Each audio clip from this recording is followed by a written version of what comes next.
In this video, I want to take a quick moment and show you how to perform a basic import into FM Starting Point. Now, of course, importing data into FM Starting Point is a universal skill set that you can use to import data into any FileMaker database. In this case, we are using FM Starting Point. I've got a fresh copy of FM Starting Point here. I'm going to click into the Contacts data entry screen. I can see I have the one sample record here that's part of the download. I'm going to go up to Records. I'm going to go ahead and delete this record right here. And right here, I have a sample data download of 5,000 names. And let's say, for example, that this is a spreadsheet, or it could be a tab file or a comma-separated file. That's what a CSV is. Basically, it's a data dump or a pile of data that is specifically formatted for importing into another data source or into another database system. So FileMaker can read Excel files. Other common ones are CSV or comma separated, tab separated. Really, those are the big common ones. FileMaker will not directly read Word files. It doesn't really directly read PDFs.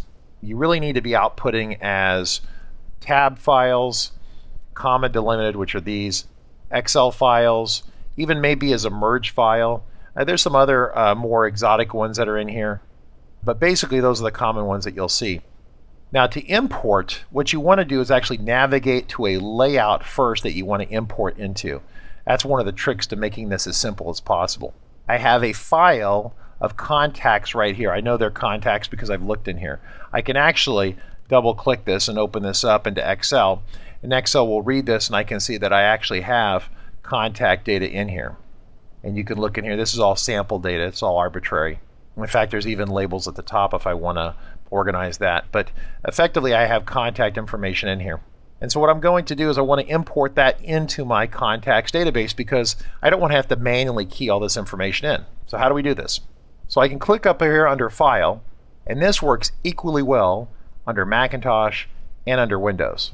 But it's not something that's going to work under FileMaker Go. Now, it will work to a limited degree under WebDirect. Now let's go ahead and dive into this. I'm going to select Import Records, and we want to import them from a file. Now there are other options here, but I want to go ahead and disregard those and just select File. And I want to select my CSV file right here. And what it does, it's going to allow me to line up the fields, the source data, with the destination of my database. Now, it took the current layout I was on and put that over here on the right side. Over here on the left, I have the source information. I can actually flip through the records here and see this. And most of the time, you won't have the luxury of actually seeing field labels on the left side. Because this is a really nicely formatted sample set of data, we have field labels on the left side.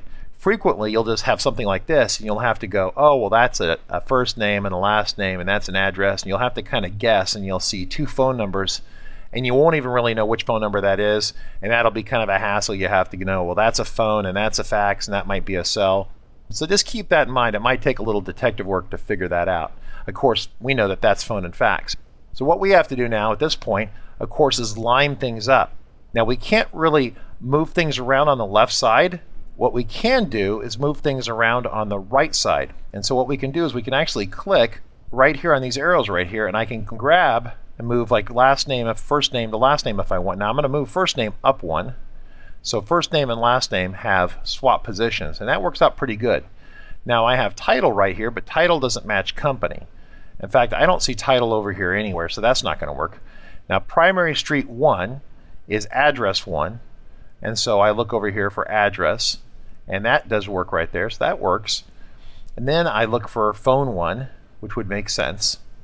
I'm going to go over here to phone, like that, and line that up. And then I'm going to go primary city, and that's my city. That actually lined up right there real nicely as well. Let's take care of our zip code, postal code. That's state. Here's the zip code. I'm going to have to bring that down one. The state has to come down one. So we got postal code there, state there. We got a photo container here which doesn't match up to anything. We have email that matches up. So The short version is here we're going to have to do a little bit of alignment to get all this to work. Now I'm going to go through this real quick here. Now I do need to find a fax. So I may have to scroll down on my list here and find a fax. There's the fax. So I have to click it and then drag it up. And then drop it right where I want it. And now it's in there. Now I also know that account name is the same as company name inside of FM starting point. So keep that in mind. So I'm going to move account name up and make sure that lines up on top of the company name. So we got first, last, company, address, primary street 1. If there was a secondary address, we'd want that to line up underneath here. City, we don't have a county. We're going to have to deal with that in a second. State, zip, which is also the same as postal code, phone, fax, email, and we still need a web. So we have to find that. Website right here. Now you'll notice right here that these arrows indicate the data is going to flow across. If there's no arrow going across, that means that when I do the import, nothing will happen. I need to go and turn on the arrow here to indicate the data is going to come across. Now the problem is I got this county right here, but I'm pretty sure that I don't have a county field in FM starting point. So to fix this problem, I need to go and manage database real quick right now and define a field called county. I can do that real quick right here, hit create, and hit OK. Now it's probably going to be down at the very bottom, and there it is. This is actually a new feature they added a couple versions back in FileMaker, and it's really handy. Otherwise you'd be stuck having to leave your import screen, and that would be a real hassle. So now we just line it up like that, and we're totally set. First name, last name, company, which is account name and starting point, address, city, county, state, zip, phone, fax, email, web. And that's it. That's all the data that we actually have on our inbound import. And that's how you align an import. It's super important. Normally I leave the character set to be default. If you get some weird characters or something unusual happening, you can adjust these over here as necessary. But I'm going to leave it as Unicode. Also, you can see that these are additional items that may come up. If you have a calculation field over here on the right side where it calculates values, it won't allow you to actually import data into it. So for example, you see like target cannot receive data right here. That's a calculation field. Think about it. You can't type into a calculation field. And for the same reason, you can't import data into a calculation field. Now these fields here in FM starting point are fields you can type into. Therefore, we can import data into them. So I take a look at everything here. Import action will be to add new records. This is just the field mapping right here. Now we have the option of don't import the first record, which is interesting because the first record just has labels in it. So that's kind of a handy option here. I mean, it's no big deal for us to go back and delete the first record, but hey, why not? We'll go ahead and do that. And then I think we're set. We're going to import into the current table. We got everything lined up. And so we're going to go ahead and do the import. And as I flip through here, looks pretty good. So I'm going to say import. Now we're going to get this dialog right here. And this is super, super, super, super important. You may or may not want to select this right here. And that depends upon if you're importing a value into your primary ID field for this table. Now if I rewind the video here real quick for you, you'll notice that nothing is actually being imported into ID_contact. And we're importing into the contacts table here. And we really have to have a unique identifier in each record.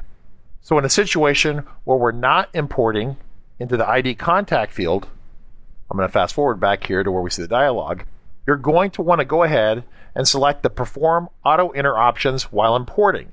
And this will cause FileMaker that while it's performing the import, it will apply a new serial number to these newly imported records. This is super critical. Now, if you're importing data from, say, another FileMaker database, or maybe another copy of FM starting point, and we have another video that we talk about that.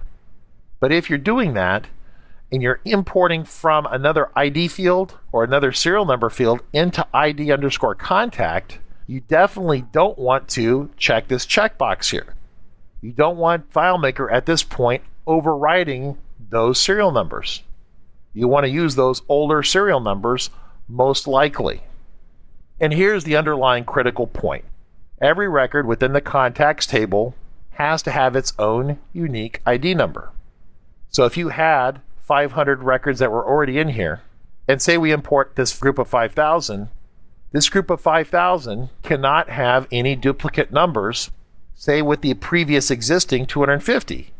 And then say after we add the 5,000, our local users manually add another 125 records. So then we have a previous group of records that had serial numbers. We import a new set of records, and those ID fields can't conflict at all. And then we have a new set of records that we manually add. None of these records at any time can have the same ID number. Otherwise, the notes will get messed up, the invoices will cross-pollinate and get messed up. You'll have invoices for one person showing up for a different person incorrectly. It'll be a giant mess. So you have to understand when to have FileMaker automatically put a serial number in for you and when not to. It's really important. Now in the case of this situation here where we're importing from a CSV file or an Excel spreadsheet and there's no ID number, then we want FileMaker to go ahead and apply a serial number for us because we definitely need a serial number. It can't be blank. That'd be really bad. And now if you fail to turn this on and you're not importing into that ID contact, then you're going to import a bunch of records with blank values for their ID numbers. All sorts of bad behavior and erratic behavior will occur. So it's important to get this correct. Now say for example that you actually import from another database and you import into the ID contact field. So you're importing into your primary key. You're not going to select the auto-populate checkbox right here.